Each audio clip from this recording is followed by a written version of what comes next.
Alrighty, Scrafters. This is game 2 between RedDragon and CeasarBlack. My apologies for not getting this up sooner. I normally do try to get games in the sim match up on the same day, but I was very tired when I casted game 1, as you probably realised. So I had to go to bed straight away after that. Right, RedDragon then in the top right hand corner of the map, and in the bottom left CeasarBlack, both players playing Protoss again. In the first game it certainly appeared that RedDragon has done a reasonable amount of practice. The build looked sensible. Things were coming down in the right order with very little delay in between. CeasarBlack on the other hand looks like he isn't absolutely familiar with the sort of order you need to build things in. So these 3 pylons initially are completely unnecessary. But we do have gateways coming down, 2 thereof for CeasarBlack. The single gateway for RedDragon. There is gas finished for RedDragon, but not mining yet. So this is an unusual map. In as much as it has this kind of expand available to each player that is sort of part of their own main base. If you look at this area, the only way into it is here, and the only way into there is via this ramp. So you can expand in there, as RedDragon has done so, and it's very easy to defend because your opponent has to come through your main, basically come through your front door to get to it, unless of course they attack it by air. So not a bad map to choose to go straight to kind of something like Void Rays, Oracles, that type of thing. And not too bad a map for it at all, because this expand, as you can see, there's a lot of dead space behind it, so you can park flying units out here and they can't be touched by ground units, and you can kill all of this stuff. Okay, CeasarBlack then, 2 gateways finished, building a single zealot. What we saw in the first game, as I recall, was that CeasarBlack did build gateways, did build zealots, but didn't really up the tech from there. RedDragon on the other hand had much more varied tech, built stalkers, built immortals, and all of those types of things, and in the end that was successful. So let's see if it's going to be a similar sort of a repeat performance in this game, or if we're going to go a slightly different way. CeasarBlack, you can see his queued up workers, but no cybernetics core coming yet, and he is mining gas. He's actually double gas, so he's ahead in terms of gas income, but he doesn't have anything to spend it on. The gateways that he's got, you can only build zealots from them until you've got a cybernetics core. The cyb core enables all of these top row units.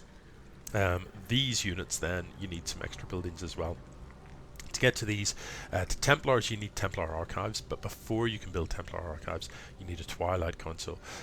For Dark Templar you need a Dark Shrine, but again before you build that Dark Shrine you need a Twilight Council, and you cannot build the Twilight Council until you've already built the there's the Twilight Council, until you've already built the Cybernetics Core. So the Cybernetics Core is really the key to unlocking all of the tech options available to you as Protoss. Without it, the only unit you can build is Zealots, literally. Okay, so not much going on production-wise for RedDragon. He's got this single Zealot, he's now building a second Zealot. He has got a Mothership Core, and in the very early game, this defensive setup that he's got is very typical of Protoss, but actually really quite good. If this Zealot is in hold position, nothing can walk past it. You've got 2 pylons at the front here, and the Photon Overcharge spell from the Mothership Core turns these into cannons that do a lot of damage. So it would take quite a large force to be able to break this. If you did turn up with something like Stalkers, some ranged units, you could come up the ramp and shoot at these pylons without being attacked by the Zealot on hold. And if the Zealot does come out, you just run away from it and pick it off So stalkers can break this. If you are attacking into this type of setup, a Protoss with a mothership core, the way to do it is to bait out the photon overcharge. So send a couple of units up, hope for the best that they trigger the photon overcharge, and then just run back. You can see the radius will show up on the map of how far back you have to come. So you go out of range of that photon cannon, photon overcharge, and you just wait for it to time out. It only lasts, as you can see there, for 14 seconds. So you just wait, and then you come back up until the mothership core basically hasn't got any energy left, and then you push your attack. That isn't what we're going to see happening. CeasarBlack is massing zealots by the looks of it. He's doing a reasonable job of spending his money on these zealots, but again, as we saw in the last game, there's oh my goodness, carriers! Whoa, dude! So RedDragon, having only got a couple of zealots out, has basically just gone straight to carrier. That's going to be devastating. So the sort of gateway, the pathway to carriers, you need the cybernetics core always. That allows you to drop down a Stargate, and then additionally you need, once you've got a Stargate, you can drop the fleet beacon, which allows you to build carriers. Carriers are just such funny units. They're extremely expensive. If we look here, you can see a carrier 350, 250. That's an awful lot of gas. 250 gas per carrier. That is not cheap. So if you want to be building carriers extensively, building them 2 at a time, you definitely need a couple of bases, and ideally if you are playing a sort of carrier game, 3 bases is what you need to sort of sustainably churn out carriers.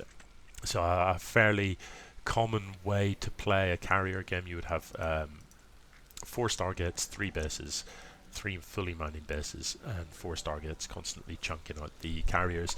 Upgrades for air and a mothership as well we're going to see. Upgrades for air for Protoss don't come from the forge, they in fact come from the side core. So here you can see the air weapons and the air armor. Shield upgrades still do come from the forge, they affect everything including buildings.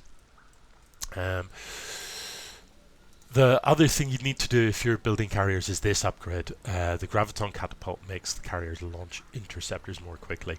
So the carrier is a massive unit, here it is, and basically it builds interceptors that actually do cost you money. So the carrier builds up to 8 interceptors that it launches out that do the shooting for it.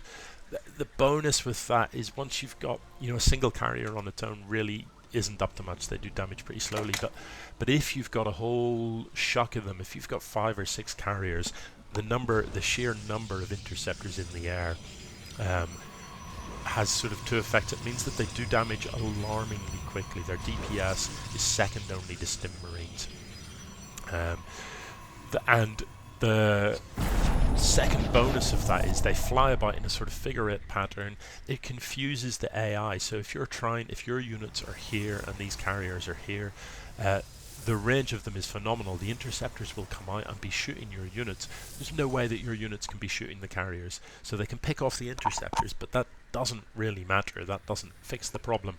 So carriers are very hard to fight against, and you cannot fight against them with zealots, because zealots don't shoot up. We do, with that said, now finally see some tech buildings for CeasarBlack. We have got a side core. The Stargate is up, so you can kind of see that CeasarBlack isn't really sure what the different units are, so he's building sort of one of each. Warping in a Phoenix, warping in an Oracle. Phoenix against carriers, yeah, that's going to be a tough fight. You would need an awful lot of Phoenix. That's not to say you can't kill a carrier with Phoenix, you can, but you'd sure need a lot of them, and you'd need, the trick to fighting carriers is to make sure you're targeting the carriers, not the interceptors, most of the time. Just as an aside here, if you're scouting your opponent's base and you see that they have a Stargate, If the Stargate is building, you can actually see what it's building. You know, normally you can't tell what a building is building. You can tell whether or not it's active. So if you see a gateway, you see the sparkly lights and stuff, you know that it's building something. But what it's building, you cannot tell. You can't tell from looking at it that this is building a stalker. If you're in your opponent's base, however, a Stargate is different. If you kind of use the insert delete keys to pan around, and you can actually zoom in on it as well, you can, whoopsie, you can see, zoomed in is really hard to control. You can see the shape of the thing that's in there, so you can see that that's an oracle. If I go over here, you can see that those are carriers building inside those. It's just a little, a minor detail, but anyway. So, what sort of fight are we going to see? It looks like RedDragon is just going for it, building loads of carriers. This is already enough carriers to win this game. He's also built a mothership. Is this the first mothership we've seen? It might be. The mothership, you turn the mothership core into a mothership, and a mothership can cast the same spells as the mothership core, but it has significantly more health and shield. It is classed as massive as well. And it cloaks all of your stuff within a certain radius. So these carriers are not cloaked. So if CeasarBlack were to come across the map, he wouldn't be able to see those carriers. He would only see the mothership. So CeasarBlack is expanding up to a third. He's got, you know, different tech structures here. We've got a robo, but it isn't actually building anything at present.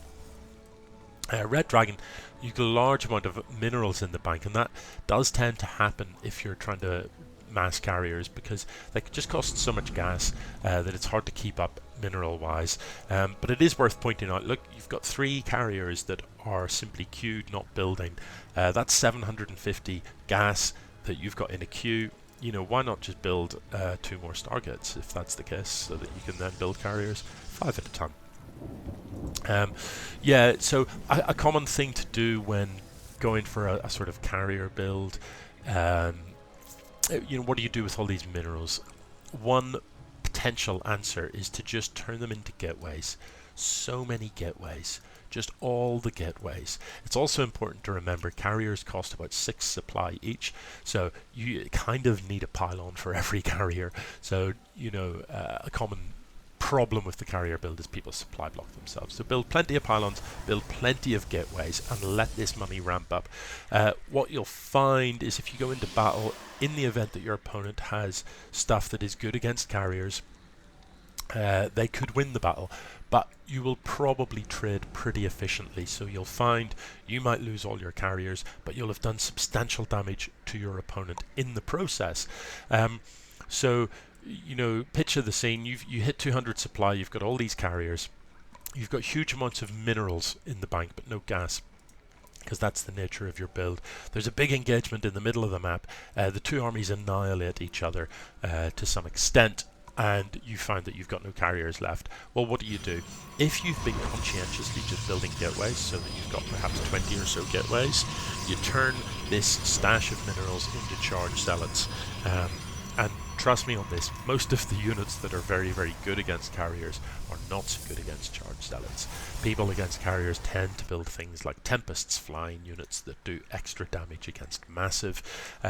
You know, Zerg tend to build things like Corruptors, etc. Terran are maybe building Thors to try and beat those.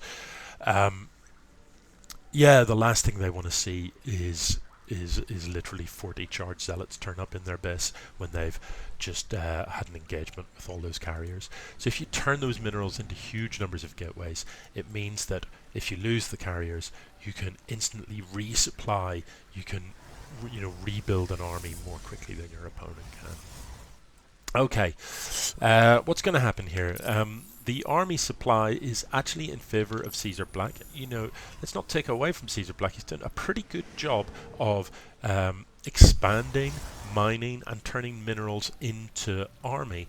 If we look at the resources tab, you know, we can see that even though he's got a 3 base income, well, I suppose 2 base income, his minerals aren't stacking up, so he's actually doing pretty well. It is unfortunate that he doesn't know what his opponent has got, though, because this army that he's got, this collection of units, would do very nicely against an awful lot of things. It's zealot heavy, and again, we don't have that zealot charge upgrade, and that's a shame. I think we've seen some upgrades, have we? Let's just check. Yeah, so +1 armor, +1 attack, and +1 shield are all done, as is +1 air weapons. Meanwhile, for Dragon, it's the +1 and 2 armor and attack for air, and we finally see that carrier upgrade coming as well. So, you know, this army would do well, all the better if it had charge against all sorts of things. Well, you know, he's at 200 supply here. He's done a fine job. Unfortunately, it will be crushed by this. And the reason I say that is, you know, carriers are flying units. How much of this stuff actually shoots up? Immortals don't shoot up. Zealots don't shoot up. Oracles don't shoot air, even though they are air. So what is there really to fight against these carriers? There's a tab of Zealots and a single Void Ray, and that is a problem. That is a serious problem. So CeasarBlack has done some scouting, knows what his opponent's got, but probably doesn't fully appreciate the danger of that. He sent these Zealots out on their own, and it's really unlucky that that they're going to meet the carriers in the middle of the map. If these carriers are on a move and don't attack the Zealots, this could be great. Because if, oh no, don't pull them home. If CeasarBlack just sends these Zealots into his opponent's base, you know, one of the great things you can do against carriers is pull them apart. Look how slowly these things move. You know, so you wait for them to be on the other side of the map, and you run into your opponent's base and you wreck it. So actually this... Oh, don't come home again. These can't shoot the carriers anyway. That's a real shame. If those Zealots just... You know, if he just A-click those into his opponent's base, they could do a lot of damage. But unfortunately, we're about to see just how devastating this many carriers is. You know, it's 22 carriers here. You can see what I mean about these interceptors. The Stalkers are trying to shoot the interceptors. That's completely useless. They need to be shooting the carriers, but you know, these carriers are massive units. They take huge amounts of damage.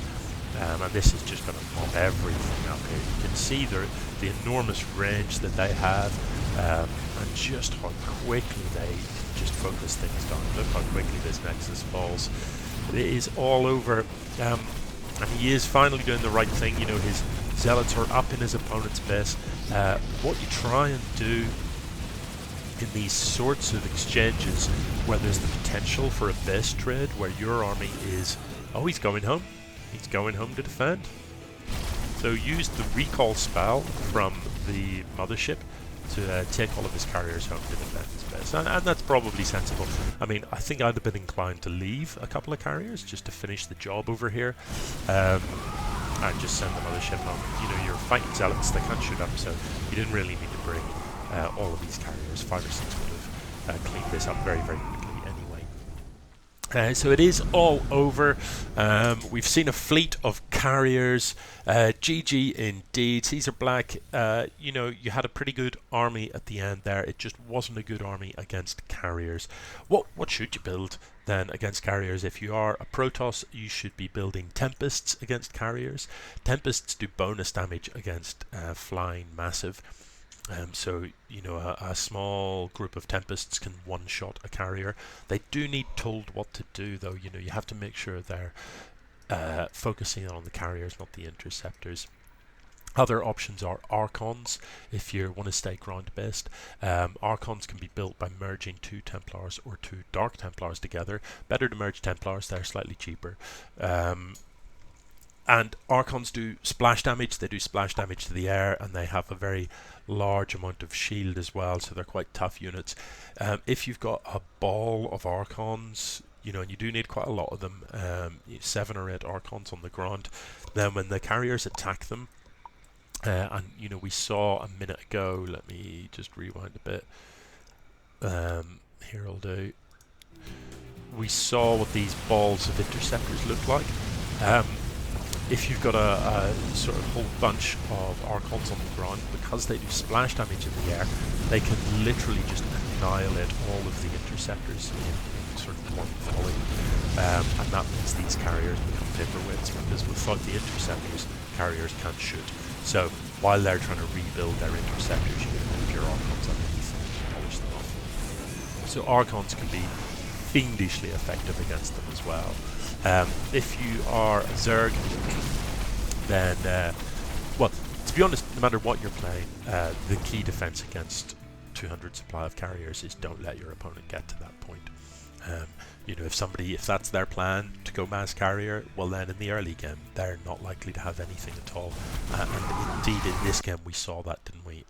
At maybe somewhere around here, if I was to check the army supply, I'd probably find, you know, there's 2 zealots, there are loads of zealots on this side of the map. So at the 6-minute mark, if CeasarBlack marches across the map on an A move, he wins the game.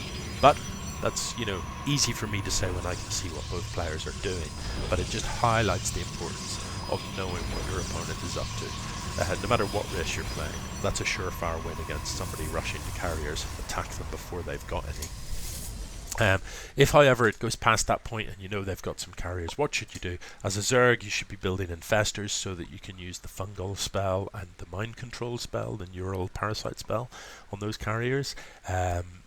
Those are very powerful, combined with Hydralisks on the ground or Corruptors in the air to finish the job. Yeah, and if you're Terran, then, you know, carriers are difficult. Thors can be good.